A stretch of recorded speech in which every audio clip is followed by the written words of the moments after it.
राधे राधे, मैं हूँ एस्ट्रोलॉजर नीलू चौधरी। मेरे चैनल ग्रहों की माया में आपका स्वागत है।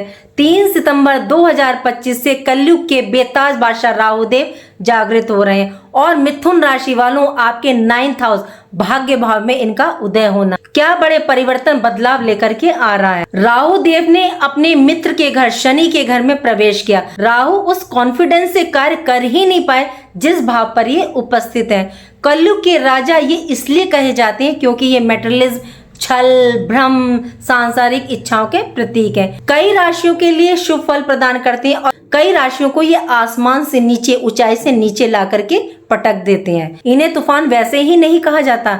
कलयुग के बादशाह 3 सितंबर से 16 महीने 5 दिसंबर 2026 तक उदित अवस्था में रहने वाले हैं। ये आपके लिए क्या परिवर्तन लेकर के आ रहे हैं, चलिए जानते हैं। ये तारीख याद कीजिए, 18 मई सन 2025 को राहु देव अपने शत्रु गुरु की राशि को छोड़ करके अपने मित्र शनि के घर में इन्होंने प्रवेश किया। जैसे ही इन्होंने प्रवेश किया, ये 30 डिग्री से क्रमशः नीचे आते चले गए और अभी तक 24 डिग्री पर ये मौजूद है।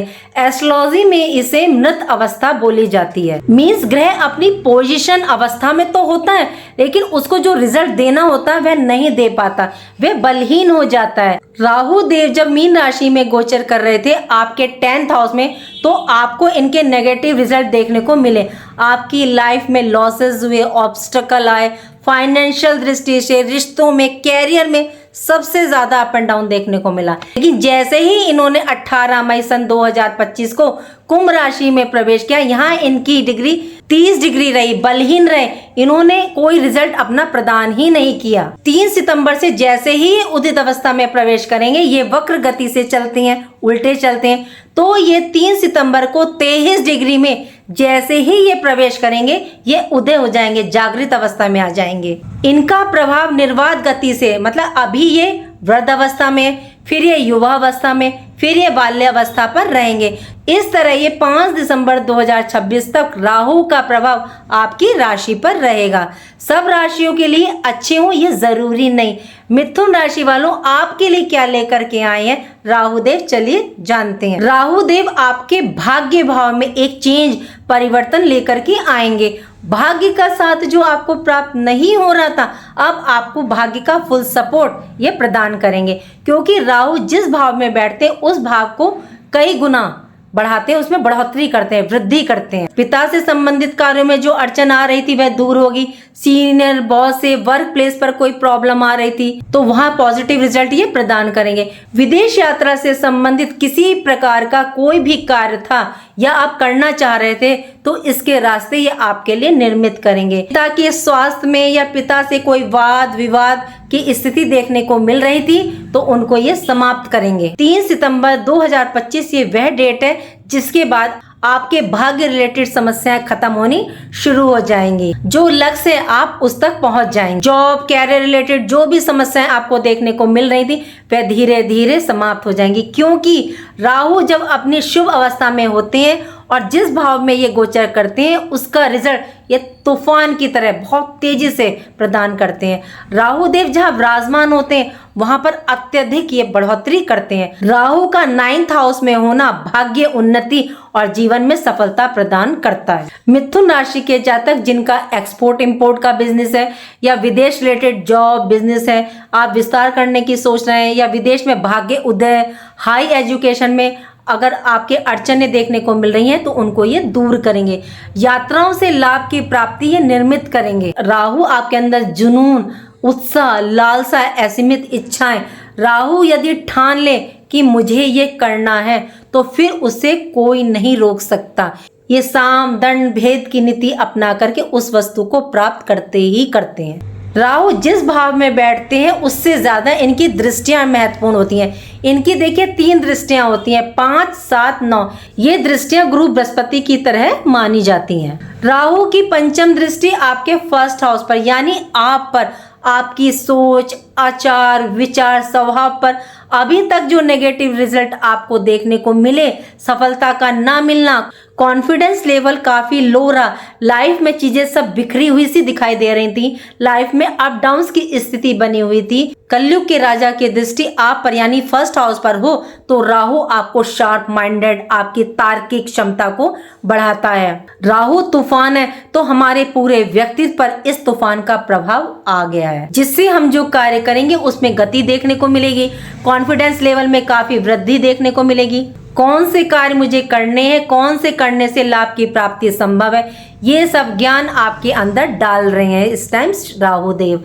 पिछले समय में आपने जो निर्णय डिसीजन लिए वो आपके गलत हो रहे थे हर दृष्टि से, तो अब आपके द्वारा लिए गए डिसीजन निर्णय सब बेहतरीन रहेंगे। ये छलिया ग्रह है, जब इनका प्रभाव आपके ऊपर रहेगा तो आप अपने कार्य को पूरा करने के लिए 100 रास्ते ढूंढ ही लेंगे, जैसे राहु 100 रास्ते ढूंढ लेता है कार्य को करने के। राहु की सप्तम दृष्टि आपके थर्ड हाउस पराक्रम मेहनत के भाव पर, छोटे भाई बहन यात्राओं का राहु की दृष्टि आपको मेहनती पराक्रमी बनाएगी।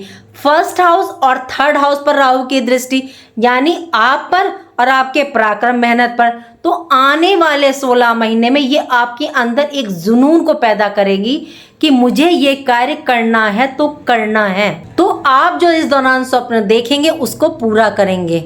छोटे भाई बहन के साथ संबंध अच्छे रहेंगे, छोटी यात्रा करवाएंगे और ये यात्राएं कार्य आपके कैरियर की दृष्टि से आपको ये लाभ प्रदान करेगी। राहु की नवम दृष्टि आपके 5th हाउस पर, और 5th हाउस संतान, विद्या, बुद्धि, लव रिलेशन, स्टमक का, शेयर मार्केट, जुआ, सट्टा, लॉटरी का। राहु जिस भाव में बैठे हैं या जिस भाव पर इनकी दृष्टि होती है तो उस भाव से संबंधित ये रिजल्ट अचानक से लाभ की प्राप्ति निर्मित करते हैं। शिक्षा की दृष्टि से राहु आपके एजुकेशन में आपको लाभ प्रदान करेंगे। यदि आप संतान की फ्यूचर को लेकर के परेशान थे तो उससे आपको छुटकारा दिलाने का ये कार्य करेंगे। देखिए, यदि हम राहु और केतु की एनर्जी को समझते हुए अपने कार्य को सही दिशा प्रदान करें तो हमें काफी ऊंचाई पर ले जाने का ये दोनों कार्य करते हैं। इन दोनों के पास इतनी दक्षता है, ये रखते हैं कि हमें ऊंचाई तक पहुंचा सकते हैं। 3 सितंबर के बाद आप अपनी बुद्धि विवेक के बल पर कुल, कुटुंब, परिवार,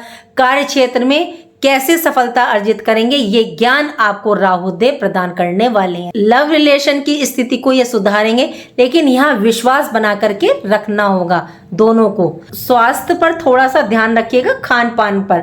वैसे कोई यदि आपको डाइजेशन प्रॉब्लम थी, इम्यून सिस्टम कोई प्रॉब्लम थी तो उसमें आपको ये राहत देंगे।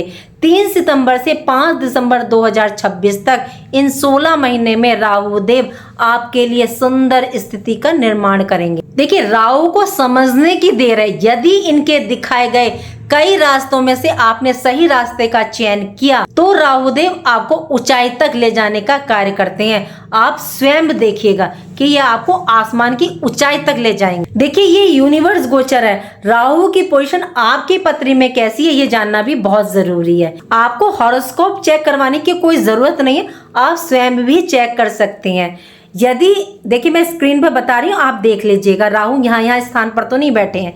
यदि आपकी हॉरोस्कोप में राहु 6, 8, 12वें भाव में है तो इनके उपाय करके चलिएगा। देखिए, राहु को 12th हाउस में अच्छा नहीं माना जाता, लेकिन यदि आपके राहु 12th हाउस में है तो ये विदेश गतिविधि या आपका कार्य विदेश रिलेटेड है तो ये काफी अच्छे रिजल्ट प्रदान करते हैं। राहु अपनी उच्च राशि शनि की राशि में गोचर कर रहे हैं तो शनि की पोजीशन भी चेक करें। तो शनि भी 6, 8, 12 भाव में नहीं होने चाहिए। अगर ऐसा है तो 3 सितंबर से लेके 5 दिसंबर 2026 तक राहु देव आपको आसमान तक ले जाने का काम करेंगे। राहु के पॉजिटिव रिजल्ट प्राप्त करने के लिए आप इनके उपाय करके चलेगा।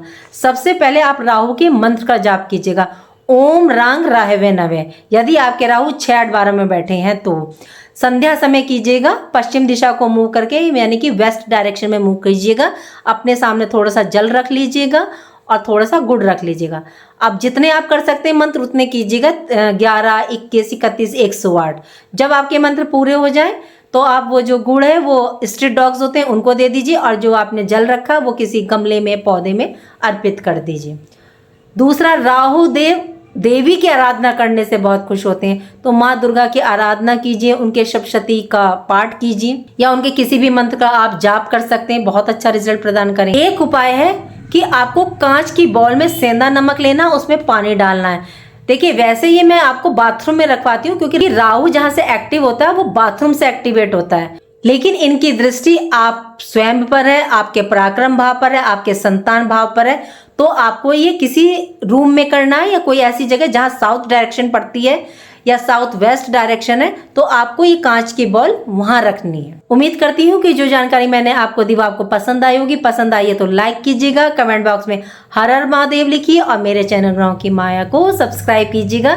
राधे राधे, जय माँ बाबा।